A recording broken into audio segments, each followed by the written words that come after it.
Hi, welcome to this video where we're going to look at the Adventure Architect. That is a Notion template to track, plan, organize, and look back at your travels. It is meant to be a system for frequent travelers, and I've developed it over the past 3 years or so by using it myself and refining it over time, and also thanks to the feedback of some of my clients whom I worked with to develop similar systems, and I incorporated all my learnings over time into this tool that's similar to an app to manage all your travels. So if you are a frequent traveler and you are interested in reducing the time that you spend organizing travels, reducing the anxiety associated with all the bureaucracy and things you need to do to actually travel, then you might be interested in this system. You will find the template link in the description of this video. And now we'll get into the overview of how to use the system, what it looks like, and some practical utility of it. Here is what the main dashboard looks like. On the left-hand side, there is the user guide. There is a whole explanation of how to use the system and some frequent questions to solve your issues. If you have any further questions, you can contact me at any time. And there are some quick add buttons where you can quickly add a location, a flight, an accommodation, or an experience as well. And this will all flow into the centralized databases that are part of the system. Then on the planning side of things, in here you can plan your year. Because this is meant for frequent travelers, I find it useful to know in advance, at least a few weeks or a few months, where you might be. And that's what this is for. You can see for every week, the template is preloaded with many weeks into the future, and future weeks are created automatically. So you don't have to do anything here besides actually planning the weeks. So if you like, you can come here and you can see that week of March 17th to the 23rd, the location will be Kuala Lumpur, and I can select the location here from my database.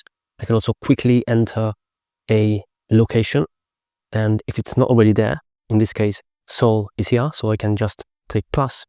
But if it is not here, for example, let's say Rome is not here, so I can quickly create it directly from here, and then a new page in locations will be ready for me to go, and then plan that trip when the time comes. And when I select the location, I will then see the status check. That's an automatic formula that tells me if the flight and the accommodation are already present in the system or not. If they are, then it is good to go, green light. If they aren't, then it tells me what's missing so that I can go ahead and add that information accordingly. In this case, I can see week of April 7th to 13th, the location is Tokyo, and I can see I need to add the accommodation and the flight. So if I want, I can open the location quickly, directly from the home page. This opens up the Tokyo page. And within this page, I can see there are different tabs. I can see here a few sections where there are some properties, which I'm going to go through later. And then in here, I can select the template if it's not already applied. And I can see the flights tab. That's where I can add the flight quickly. I can also see accommodations. That's where I can save accommodations and then choose the one where I'm going to stay, select dates, and track the status of each accommodation over time. Then there are additional tabs in here for each location. And when I go to the content tab on the page itself, there is going to be a checklist. This is a checklist for preparing for travel. So before arrival, there are some steps to follow, and then there are some steps for post-arrival, after arrival, what to do. And you can customize this to your own liking if you have specific items that you don't want to forget about. There is a guide on how to do that in the user guide once you get this template. Then there is a spot for health/medical requirements. That's simple text, not overcomplicating this, just text for you to keep track of anything if needed. And then favorite spots. That's a simple table where you can track the name and the notes about that spot.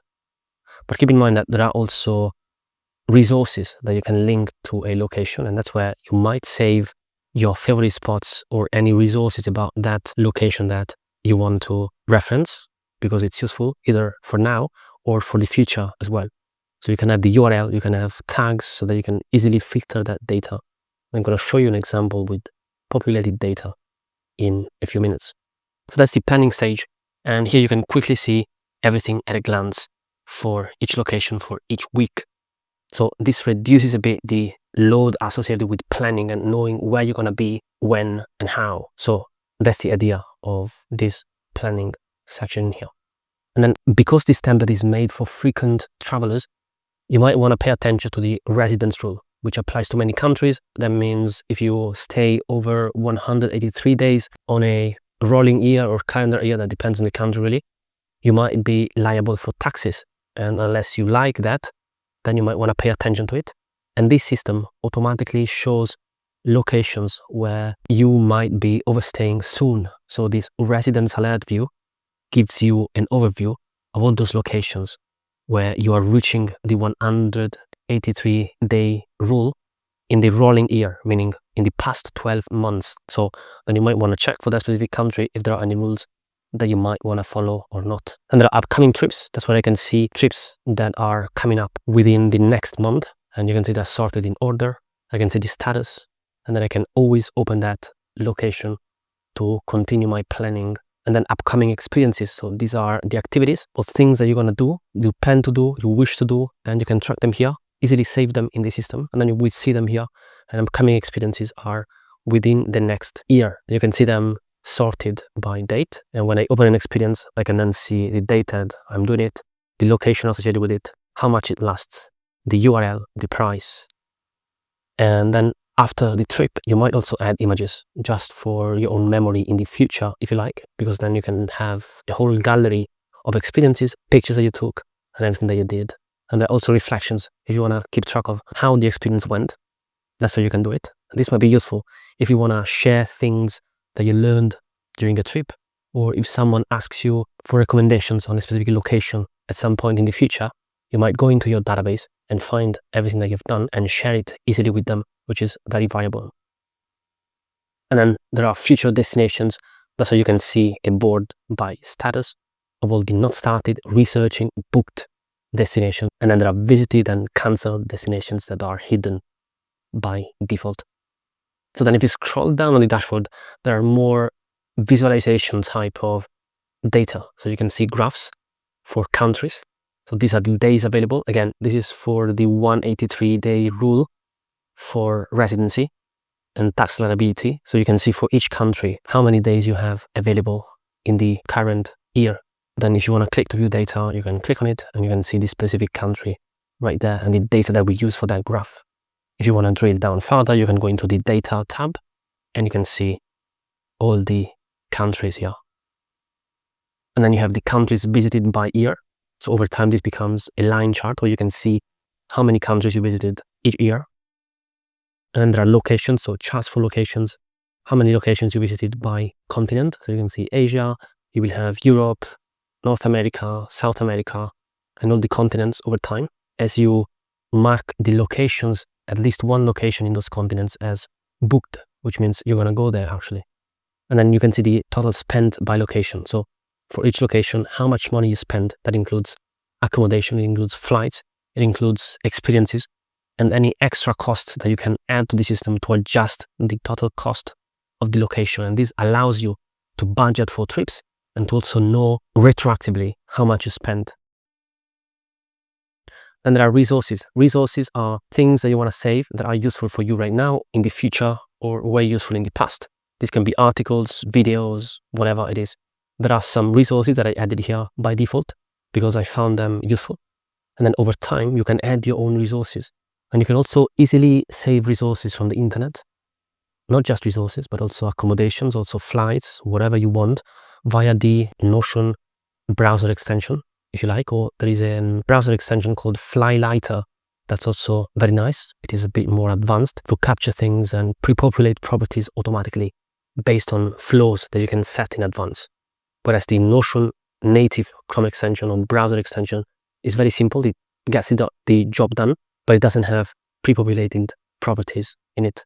So for example, let's say, and you can see whenever I am on a web page and I want to save a resource, I can go into the extension, whatever browser you're using. Here I'm using Arc, but this will change depending on the browser that you're using. And in here, you can see this is Flylighter. Let's say I'm going to use the Notion browser extension by default. I'm going to click on it. And then this allows me to select where I want to save this web page. In my case, I know that this is a resource. That's just an example. Otherwise, I would select the accommodations database. Same thing. I would find accommodations, I would select accommodations, and once I select the database, I can then travel resources, and I would save it.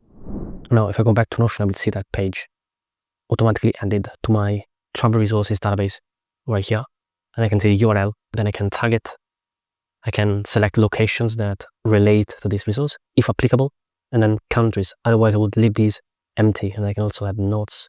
You can see that if that's supported, the browser extension will also save the content from that page directly inside of the page.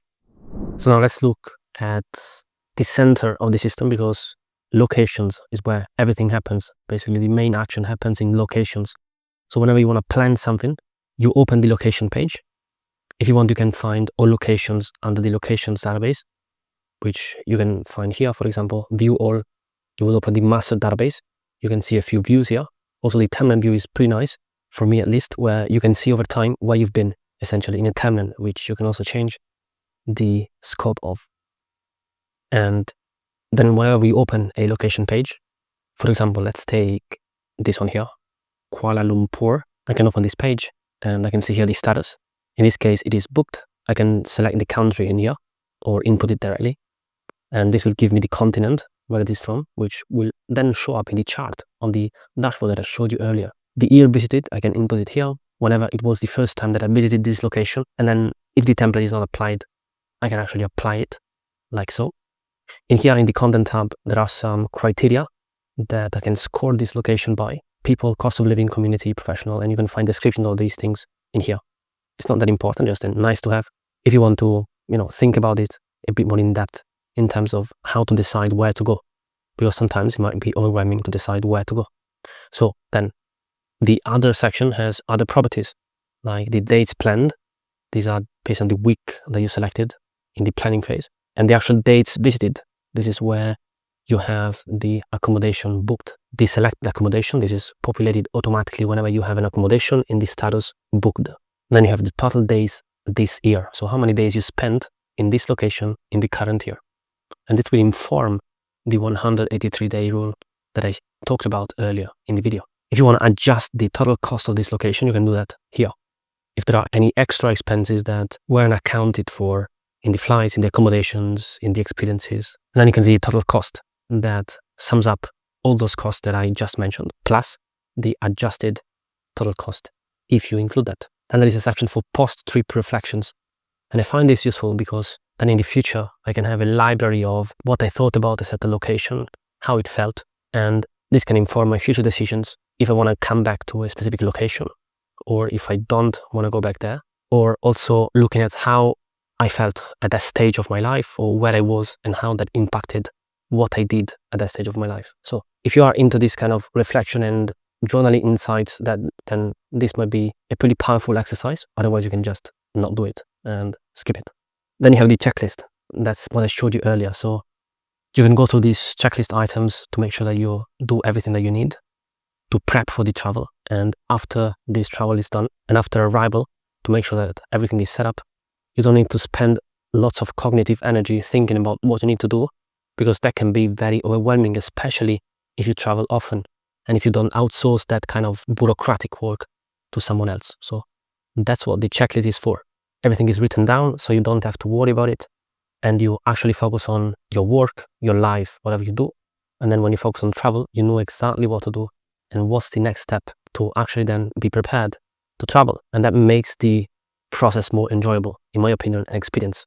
You can check it out for yourself and make up your own mind. Then there are health and medical requirements, favorite spots, and there is a packing list. If I want to generate a packing list for a certain trip, then I can click this button and this generates a nice packing list. There is also a guide on how to update this to fit your specific needs if you want, and that's part of the usage guide of this template. You have all the items. You can track the quantity that you want to bring with you. So when you prepare your luggage, you can go through this checklist also on your phone. It is visible and well functional on the Notion app. And then you can check off the boxes packed to make sure that you pack everything. And once this is done, you're ready to go. Now, in the process of prepping for a specific trip, you want to track flights. So that's where you can input flights here. New page. You can input the flight name, the date, the flight time here, departure, arrival, price, which counts towards the total cost of the location, and any notes and any attachments.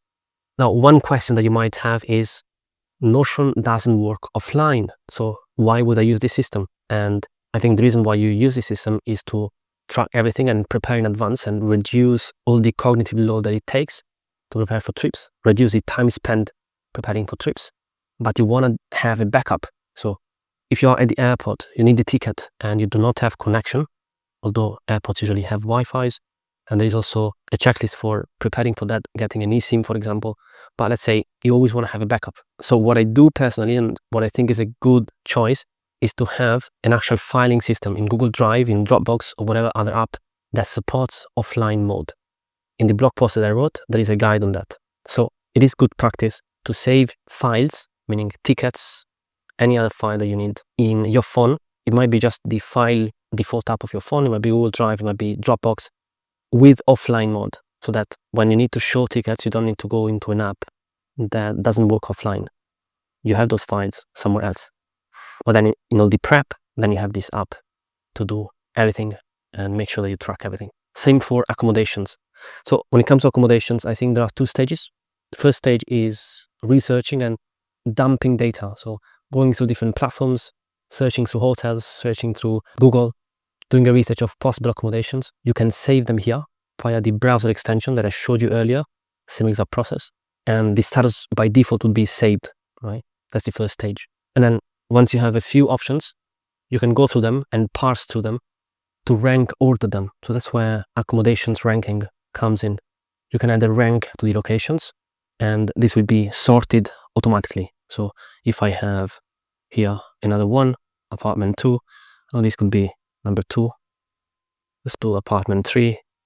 This could be, actually this is number 3, so I'm going to decrease ranking on that one, and then let's say villa 4. And this would be, let's say this is number 3, so I'm going to decrease ranking of this one. So then I have the options, they are ranked, and I can see what is the one that I prefer. I can actually contact the host if needed. I can just book directly and set the dates. The URL will be saved automatically if you use the browser extension. Otherwise, you can edit manually as well. You can set the price in here, total units, if it is by night, by day, by month, whatever it is. Otherwise, you can just keep it 1, and the price per unit will be the total price. And additional fees, usually some platforms include cleaning fees or other fees that you might have. And this will determine the total price, that is price per unit times units plus additional fees. That's the total price that you spend. Then you can see here there are some calculations like total days and total months. This is based on the dates that you set. So once you set the dates, those calculations are done for you. And they will inform the 183-day rule that I talked about earlier. This one's, for example, I know that I booked that option, so I'm going to discard this one, discard this one, discard this one. You can see that this, because it is booked, it also shows up in my content tab under selected accommodation. That's the one that I booked. So I can always open it quickly from here and see all of those options and properties that I talked about earlier. Same for experiences. You can save them quickly via the browser extension if needed. Also from mobile, there is the Notion app. If you download it, then you can save it from the browser into Notion, selecting database just like before in the browser. And resources. These are the related resources to that location that show up right here. This concludes the overview of the Notion template to organize and plan your travels and also look back at them in the future. There are more details in the usage guide once you get access to this template. I will be updating it over time based on the feedback and the usage of other people, although I've already tested it with a few people in the past and with myself extensively over the past 3 years. You can find the links in the description of this video. If you have any questions, please do let me know. You can contact me directly or leave a comment below. For now, thanks for watching and see you soon.